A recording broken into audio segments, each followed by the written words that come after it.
ভাই ওয়ালটন কি করছে জানেন? এই যে একটা ফোন আনছে ভাই, ৩১,০০০ টাকা দাম। এটার মধ্যে কি আছে ভাই? এই ৩১ টাকার দামে যা যা এটার ভিতরে আছে এই কিন্তু ২০,০০০ টাকাও পাওয়া যেতেছে। কিন্তু ওরা কেন এমন করতেছে? দেশি কোম্পানি, আমাদের আমাদের দেশি কোম্পানি, আমরা আরো উৎসাহিত হবো এই প্রোডাক্ট কিনতে, কিন্তু ওরা আরো দাম বাড়ায় দিচ্ছে। তো কিভাবে আমরা এই ফোন ইউজ করবো, কিভাবে আমরা এটা ব্যবহার করে আমরা উপকৃত সুবিধা ভোগ করবো? যে দেশি কোম্পানি ফোন ভালো করছে, কিন্তু যা যা মেটেরিয়ালস এটার ভিতরে দিচ্ছে, কিন্তু এতে আমার ২০,০০০ টাকার বিদেশি কোম্পানির ফোনই পাওয়া যায়। কেন আমরা ওয়ালটন একটা দেশি কোম্পানি করে নেবো ভাই? টাকার দাম কি ওদের কাছে নাই ভাই কোনো? এতক্ষণ যে কোম্পানির বদনাম করলাম, যে ফোনের বদনাম করলাম, এই ফোনটা কি? ফোনটা হচ্ছে ওয়ালটনের Xenon X91। তো আমরা শুধু বদনামই করবো না, এই ফোনের কিছু গুণগানও গাইবো, আর কিছু সুযোগ সুবিধাও আমরা বলবো। তো চলুন এটা এখন দেখা যাক যে এই ফোনের কী সুবিধা আছে। এই ফোনটা হচ্ছে সাধারণত মিডিয়াটেক হেলিও G100 প্রসেসরের ফোন, যেটা আপনি কিন্তু আরও অনেক ফোনেও দেখতে পারবেন।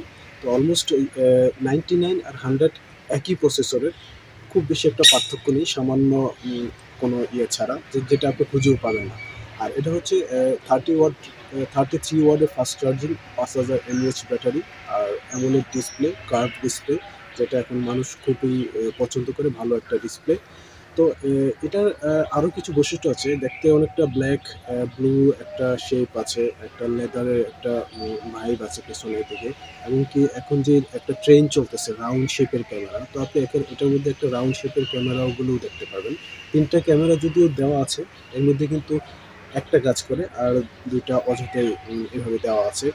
আর এই যে একটা ফ্রন্ট সাইডের ক্যামেরাটা আপনার একটু বড় হয়ে গেছে, যেটা মানে একদম হাইলাইট হয়ে আর কি। এটা আরও ছোট হতে পারতো। আর নিচের যেই বটম যেই আপার আর বটম যে শেপটা, এটা আরও অনেকটা ন্যারো করতে পারতো ওরা, যেটার জন্য অনেকটা অড লাগে আর কি। তো এই হচ্ছে ফোনটার কাঠামোগত বৈশিষ্ট্যটা আর কি। তো এটা কিন্তু এখন সাথে আরও কয়েকটা ফোনের সাথে তুলনা করে আপনাদেরকে দেখাবো যে এই ফোনটা আর অন্যান্য ফোনের সাথে পার্থক্যটা কী। কিছুদিন আগে কিন্তু একটা ফোন রিলিজ হচ্ছে হেলিও 100। তো ওই ফোনটার দাম হচ্ছে 20,000 টাকা। এর মধ্যে কিন্তু সেম মিডিয়াটেক G100 এই প্রসেসরটা আপনি দেখতে পারবেন। এমনকি ওখানেও কি 33 ওয়াটের fast charging, 5000 mAh battery, curve display, এমনকি অ্যামোলেড ডিসপ্লে, সব কিছুই ঠিক আছে। তাহলে কেন এটা 20,000 টাকা আর এটা 31,000 টাকা? এখানে 11,000 টাকার একটা ডিফারেন্স। এই বাজেটে 11,000 টাকায় কিন্তু আরও একটা নতুন ফোন হয়ে যায়। তো কেন আমাদের দেশীয় কোম্পানি ওয়ালটন এরকম একটা ফোন বাজারে আনবে, যেটা হাতের নাগালের এত বাইরে, অথচ বিদেশি কোম্পানিগুলোই কিন্তু আরও কম দামে ফোন দিচ্ছে?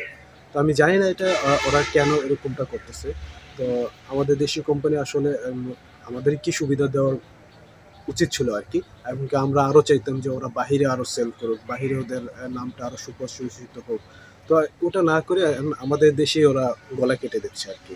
তো যাই হোক, এটাই হচ্ছে আমাদের আজকের ইয়েটা, মানে ফোনটার বৈশিষ্ট্য তুলে ধরলাম। এখন কিনবেন আপনাদের ব্যাপার, আপনার টাকা আছে আপনি কিনবেন। আর যার